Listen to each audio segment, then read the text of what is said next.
there are two types of near death experiencers.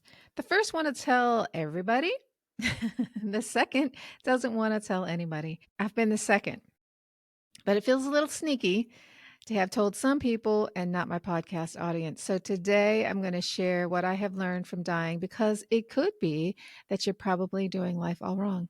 And me too. If near death experiences intrigue you, you're going to want to listen to the whole thing because it's not your typical white light and angel story. But if you want to skip around, I'll just tell you that I'm going to share what the other world was like and then share my interpretations of it. The how are you doing life wrong part is sprinkled throughout the story because you need context to get that part. So, dying was easy. It was seamless. There was no stress or pain. I just left my body. I really wasn't all that aware of it. I was just somewhere else, someone else, or at least not myself. I'm a lucid dreamer, and it was a bit like dreaming. Actually, now that I'm talking about it, it was a lot like dreaming. So when I dream in symbols and metaphors. It's rarely a scene like we're at grandma's house having dinner. Or if we are, there's always something not mundane about it. So it can't pass as a memory because there might be just something's just off. So I might be at grandma's, but there are big wolves sitting in the living room, or the room opens up and on the other side is a snow covered mountainside or a shopping mall. So my dreams are almost never realistic. Anywho, I can't say that I am in my body. I don't feel a body, but I don't move like a person.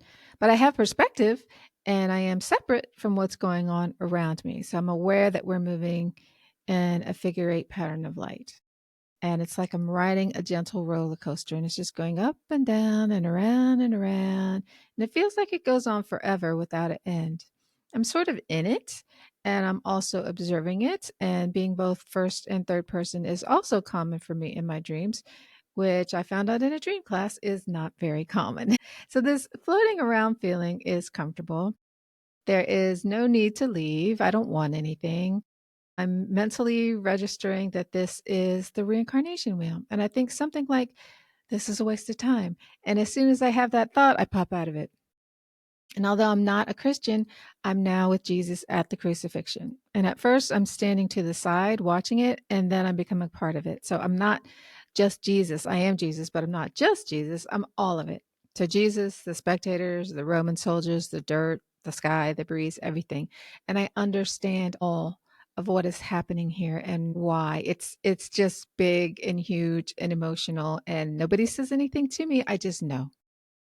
And during all of this, there's no time or space. I could do anything, go anywhere, be anything, but I lack the desire. It's almost like I'm under a spell.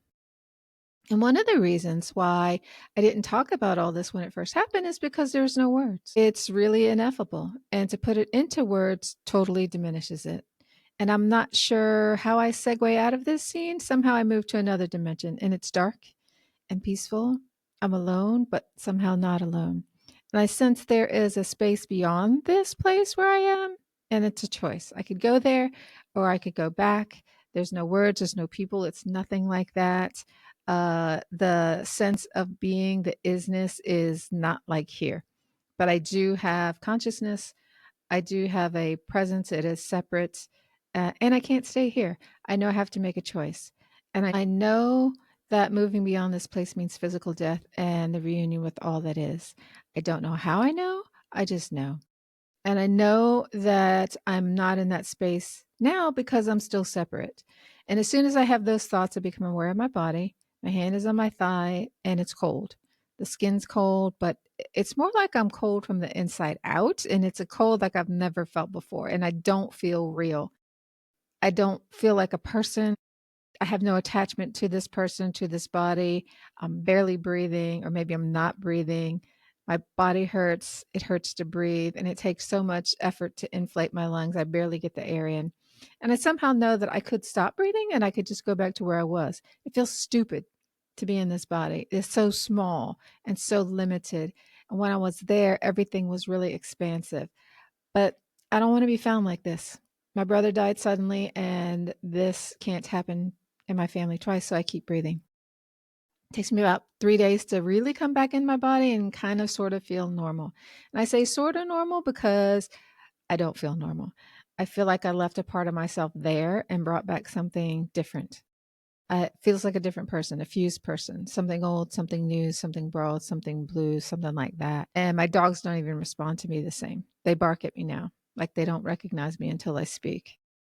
And I don't want to talk about the experience because how in the world can anybody understand? It's definitely not your run of the mill white lights tunnel and ancestors greeting you story.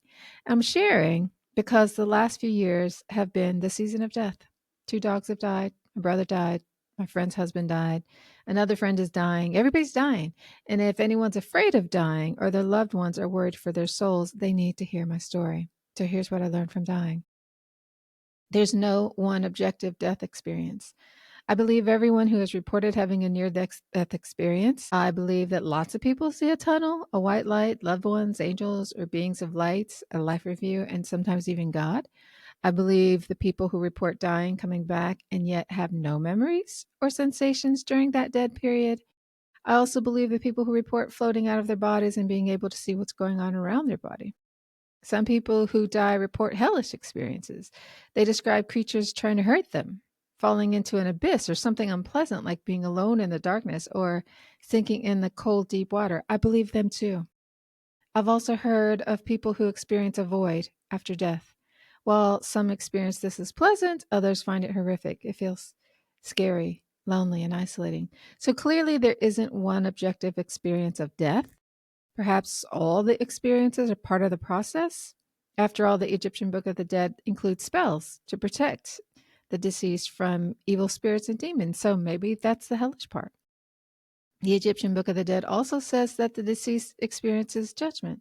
So this could be the modern life review where each person is his own judge. The Tibetan Book of the Dead says that creatures who appear like demons or tormentors are representatives of ourselves and our own unkind moments that we have to face. So it's sort of like a life review and a hellish experience. Everyone doesn't have the same death experience. Even people who have more than one near death experience don't have the same one over and over again. So I can't say this for certain, but I believe that death is shaped by our life, our level of awareness, and our self created reality. So there is no way to really prepare for death other than to accept the inevitability of it, live mindfully, and clean up my messes and heal as I go. So I'll talk more about this later. Lesson number 2 is we're all selfish, accept it. Before I had the near death experience, I believe that we're all one. Separation is an illusion. So everything I see, everything I experience, it's all for me. It's all a mirror. It's all what some aspect of myself, and you can call it my higher self, my shadow, whatever. It's what I wanted to experience. It's what I believe I deserve. It's what I allow myself to have. It's what I dare to accept. It's all of that. Now, what happens when I change my perspective and let my life be about me? Well, now I become all powerful, don't I? And what a scary place that can be, isn't it? And what an interesting challenge because if I can have anything, how do I manage that without harming others? Becoming a glutton or becoming power hungry. If I can have anything, is it even worth it to get it? Because if it's that easy, do I even care? I mean, this could be a rabbit hole of monumental proportions. It opens a can of worms that could leave me contemplating my navel for the rest of eternity. If everything is about me, why don't I simply choose peace and love right now? Why don't I trust the abundance of the universe right now? Stop podcasting, stop doing anything for that matter, and just be happy sitting on my porch, petting my dog, and talking to whoever is willing to have an honest conversation. I could sit and watch the river roll by day after day and want for nothing. Life could be that easy. And it is that easy. All the things that people want, why do they want it? All that wanting seems like a trap. When I was out there in the vastness of the universe, wanting nothing, that felt free. It felt whole, unified, and so expansive. So I come back to this place of duality where there is cold, hunger, and wants in these bodies that ache and bleed. And it feels like such a poor substitute for the other world. This separation creates competition and jealousy and fear that don't exist when we're in union. And it seems so sad to be separate and out of union with so many aspects of myself, so meaning other people. It makes me happy to have plants and animals that don't have that mindset around me. But to get back to the selfish part, I think that if everyone accepted that they act in their own self-interest and realized that so does everyone else, we'd find a way to make that a win-win so that we can all have and be enough. You can't compete with yourself for anything. If you have power over someone, it's actually over yourself. You can't win anything that way. You just perpetuate the battle and duality. When we can embrace complementary duality, the dialectical nature of life, I think that we have a chance at living in peace on this plane. My third takeaway from dying is that dying may be a choice. I'm not sure if we can hold off dying forever and just ascend, but I had a choice.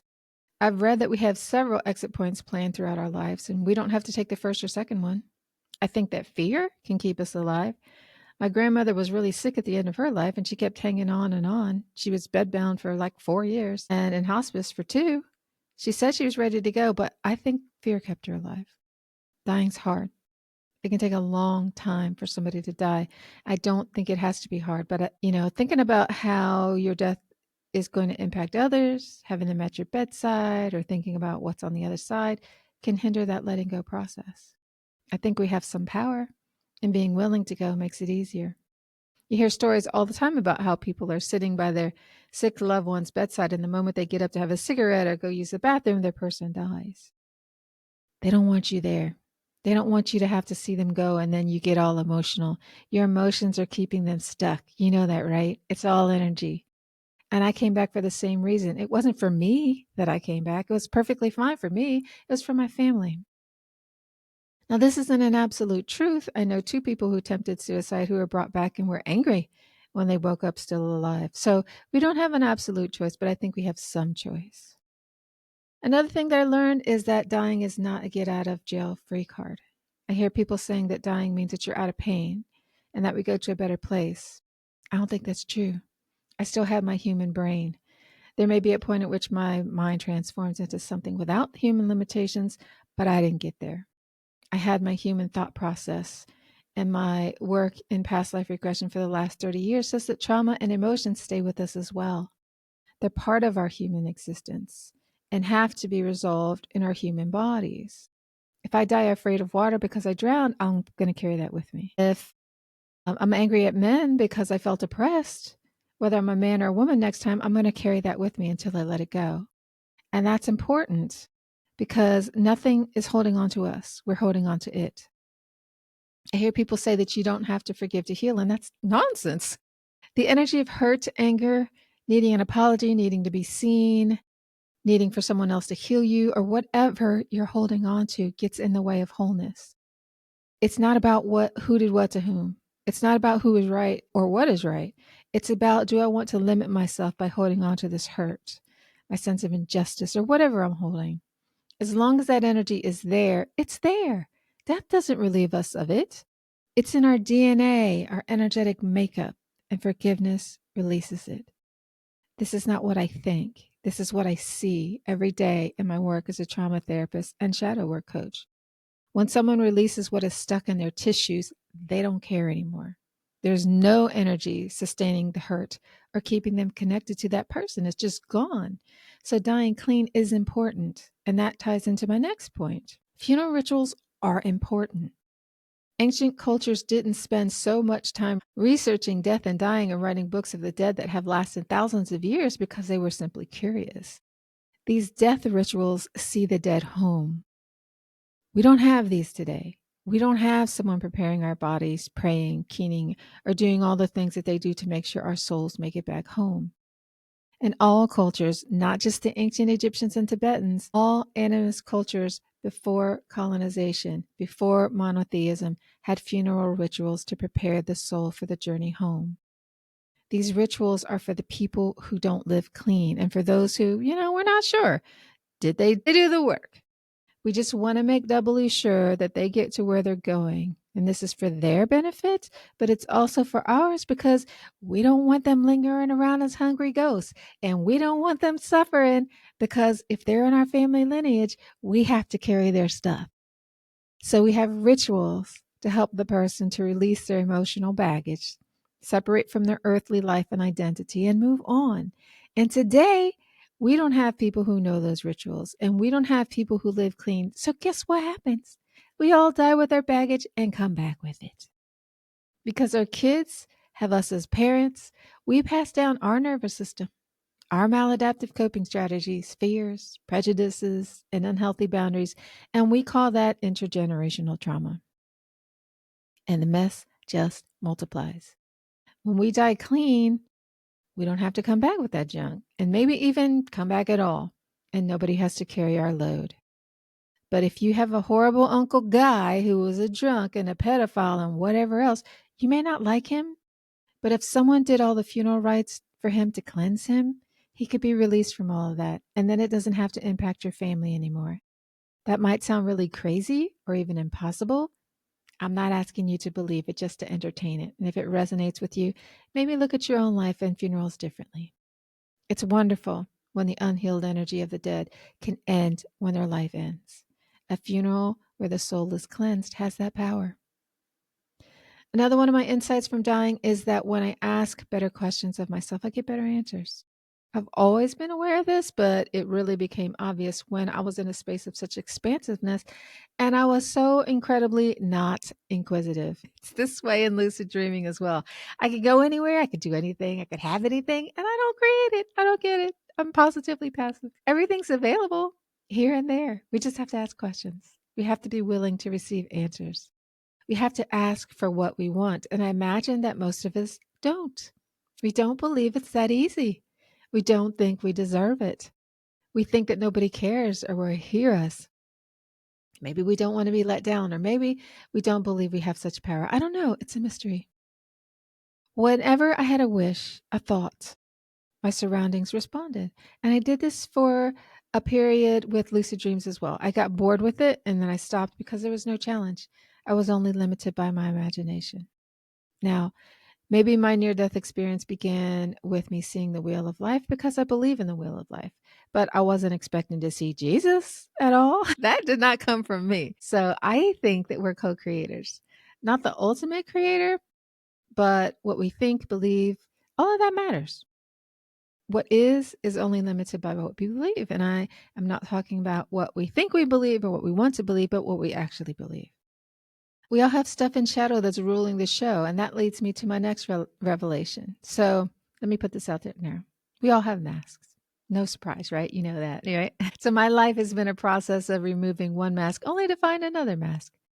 Going through an awakening, normalizing the new reality, getting disillusioned again or re-enchanted, and then the process starts all over again with a new layer underneath. I think that's a common human experience for anyone who is living consciously and on a path of growth.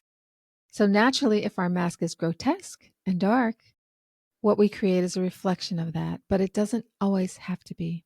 The world is a mirror. All of what we see is an aspect of us. So if you want to see yourself, look around you. It's easy to fall in love with my awakened self and say, oh, look how amazing I am to have had this experience. I came back with blah, blah, blah. And does that serve me when I am not only this version of me, but everyone else too? What makes this mask any more special or worse than any other version? It's like I can fall in love with my toe and forget about the whole rest of my body. I don't know. The whole thing seems rather ridiculous. I can't help but to engage with the world that way, that I always have, because it's a habit and it all appears real. But there's this part of me that finds it all a bit silly. And it's hard to get upset about all the things that people worry about because none of it really matters. The economy, war, sex trafficking are all serious issues. And in the big scheme of things, it's all about fear. When we trust that it's all about us and we're doing this to ourselves, it can end. Nobody has to make choices that hurt anyone else. Nobody has to make choices that hurt themselves. It's easier said than done, but a journey of 1,000 miles starts with a single step. I know some of you are wondering, when am I going to talk about Jesus and what was that all about? So this is hard because, like I said, there's no words. The way of knowing, it's not mental. To pull off that hugeness in my brain and, force it into language is completely inadequate. But if I ever needed to be a poet, now's the time. Only poetry could do this justice. But the gist of this is what I've been saying all along. Jesus is you. You're Jesus. I'm Jesus. He was a real person. He wasn't an enlightened person, but he didn't say or mean to follow him. He meant to follow his example. Do you in the way that you do you, but do it with love, compassion, acceptance, grace, forgiveness, awareness of your divinity, and all those types of things. He allowed himself to be caught and tortured and tried because none of it mattered. It led to suffering, but none of it mattered because he could not be destroyed. You can't be destroyed. I can't be destroyed. I don't want a hurricane to come and take my house out or for an accident to make me lose my money or my leg. But if it does, it makes no difference to the all that is because it can't be destroyed. The essence is always the essence, and that essence always has two faces on this plane, the dark one and the light one. You know who has the words to describe what I mean, Rumi? He says, I swear, since seeing your face, the whole world is fraud and fantasy. The garden is bewildered as to what is leaf or blossom. The distracted birds can't distinguish the birdseed from the snare. A house of love with no limits, a present more beautiful than Venus or the moon, a beauty whose image fills the mirror of the heart. That's all beautiful. It just is. It doesn't need to be anything else, and making it so could ruin it. And maybe that's my cop out for not asking for anything different. I don't know. But Rumi also wrote, the minute I heard my first love story, I started looking for you, not knowing how blind that was. Lovers don't finally meet somewhere. They're in each other all along. And if you don't get that, you will never grasp what I'm saying. There is no there. It's all here. It's all everything. You are everything. Everything is you. All time is now. There is no separation. God's not out there. It's all, can't even say within because there's no space or place. So let me say that again. There is no time, no space, no separation. Jesus knew that and tried to show that through the example of his life. Read all of Rumi's poetry. He got it. He says it over and over. When I was talking about how we do funeral rituals so that we can be sure that the dead die clean and whatever unresolved things that were left in their lives could be released, remember that? That was the purpose of Jesus' sacrifice. He took on the unresolved energy of the world so we could have a clean start. It's a lot easier to just clean up your own stuff. And that's the last thing I'm going to share that I learned from dying. So I have to take 100% responsibility for my reality. I know the manifestation crew interprets that in material terms. If you want to focus on that, that's fine. But I'm not talking about that. I'm talking about what part of me needs to be seen. What part of me is hurt? What part can handle the challenge? What part created this belief? What part denies my power? What part abuses power? It's these types of questions. Whatever I see as I look out the window or on social media, that's a reflection of me. If I'm not content with what I see, why not? What needs to change? Why? Does it? I could say a lot more, but I'm afraid that I might begin to sound like I'm telling you what to think, and that's not my intention. I do believe we all live in a way that keeps us small and in suffering. Trauma clouds our judgment. Hurt people because when you're hurt, all life is about survival. It keeps things at a very physical level. It's hard to see or feel the light that you are in that space. And sometimes I talk from a human to human level. Sometimes I speak from a bigger picture. Your soul self, your light self has no trauma. But that fact makes no difference when your brain is in fight or flight and the suffering you feel appears very real and immediate. I get it. That's the duality again. Humans can't live on hope and love. What's created in the physical has to heal in the physical. And that ties into how we're doing life wrong. So if you're distracted, motivated by fear and survival and doing the judging things by right and wrong or good and bad, you're off track. And that's most of us, most of the time, because none of this is living consciously. You can live your life however you want to. I want to stress again that I don't want responsibility for what you think, feel, or do. Do you? What I came away from this experience believing is that our best chance at being as divine as we can while being still in the physical is to live clean. By that, I mean live consciously and heal as we go. How I'm doing that is by taking a daily inventory of my day. In the morning, I'm consciously prioritizing some things over others. And at the end of the day, I'm evaluating myself. And this is not a scorecard, it's accountability. It's for creating clarity. Each day I start over fresh. The day before is gone. There's only today. And what that practice is doing is making me more focused on what matters and what doesn't. What I'm writing is coming from my heart as much as my head, and most of it's just questions for myself. I'm wildly curious about what I'm doing. What's the motivation? What am I avoiding? Things like that. I'm really not thinking about it at all, but I am doing it mindfully. I think that mindfulness is creating small shifts in my consciousness. Still getting up, taking care of my animals, showering, eating breakfast, going about my everyday life. Not so much looks different on the outside, but the inside's different. I'm feeling a lot more and a lot less. My intuition is off the hook. My compassion is a lot more intense. And my judgment, really not there at all. Judgment about things, people, that kind of thing. But everything is much more holistic. I don't take things personally. I don't hold things against people. I'm not taking on other people's stuff. I'm not keeping score. Didn't really do that so much with others anyways, but I have done it with myself. And I used to hold myself to a very high standard, but instead of being accountable to worldly standards, my standard now is how true to myself have I been today? Did I live by my values? How conscious was I? That is an incredibly different way of being for me. I did a podcast about the childlike empress a couple weeks ago. She's my God. She's me and who I want to be as a leader. The law of this realm is everything is permitted and nothing is true because it is a realm of duality and there is no getting around nature's law. So I'm endeavoring to live within that law rather than denying it. The other world is much more accessible. I hear the birds a lot more than I used to. The other world communicates more than it used to. And I think it's like once you hear something, you can't unhear it. I've heard it. I felt it on a different level, and it's alive. It's all alive. My dreams are right beside me. But it's not just for me, it's for you too. It's here for all of us. But how are you going to manage that place if you can't manage this one? You have a lot more power there than here. So think about that.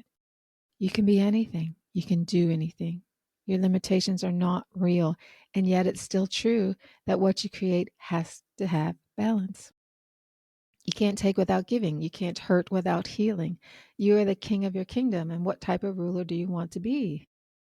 You can think of this earthly plane as a training wheels kingdom for what prepares you for real power, I suppose. Everything that I've said has been demonstrated to me in big and small ways before the near-death experience happened. You don't need a near-death experience to get it. I'm sure your life has shown it to you over and over again, too.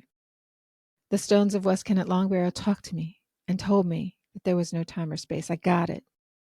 I experienced a love that showed me that love can't be limited to a person, nor can it be deserved. It either is allowed to be or it isn't. And if it is, it's what you are. If I want to know how I'm resonating, I just have to be outside with the animals. The deer and the squirrel don't hide anymore. Life's just more alive. And I don't think it's because of the near-death experience. It's because I'm choosing to engage with it, to partner with it. I'm not meditating for an hour every day or doing rituals regularly. I'm not saying you can't. I'm saying that if you are still, if your brain is still, you cannot not connect with what is always there. I can see and hear all that now. I think all of us are always connected to the other side, and I'm just more aware of that connection now. Now, I know today's podcast is bold, but if it helps someone get on track, I think it's worth it to share. And one thing I've seen over and over from my work in past life regression is that we die and come back and do the same stuff over and over again because we don't let stuff go. We get in the same patterns because of unresolved beliefs and emotions and think we're going to do it differently next time, and we don't. We can't because the trauma has to be released. It's foundational. It's root cause stuff. You can't be at one with the gods if your human roots are keeping you grounded here and distracted. So I'm really good with uncovering root cause stuff and moving through it quickly. We do this once a month with metaphors in a private community. Starting in June, we'll also be doing group work with Becoming More Conscious Creators too. So if I can help you with that, I'm at your service and you are most welcome. Thank you for listening. I'm open to feedback if you have questions or comments about today's podcast. See you next week. Ciao. Make sure to subscribe to the show on iTunes or Spotify so you'll never miss a show. While you're at it, if you found value in this show, why not show your love with a review? Thanks. See you next week.